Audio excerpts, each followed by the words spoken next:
बंग की तरंग में 3 आदमी बोल रहे थे।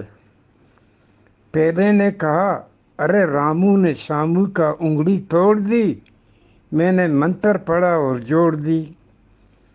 दूसरे ने कहा, अरे इसमें क्या खास बात है।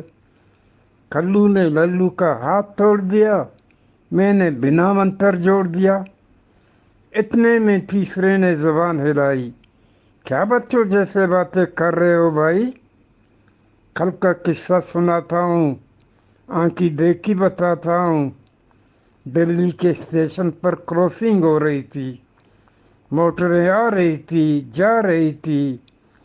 गार्ड साहब ने देखा, एक भैंस लेनू में फंसी पड़ी है।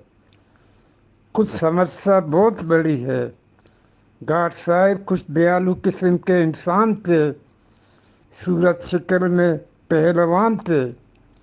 भैंस बचाने गए। अरे इतने में गार्ड साहब का ऊपर का हिस्सा और भैंस का नीचे का हिस्सा अपने आप जुड़ गए। आजकल गार्ड साहब कार्टून दिखाई देती है। सुबह को जंडी और शाम को 5 सेर दूध देती है। आपका अपना पुराना मलंग।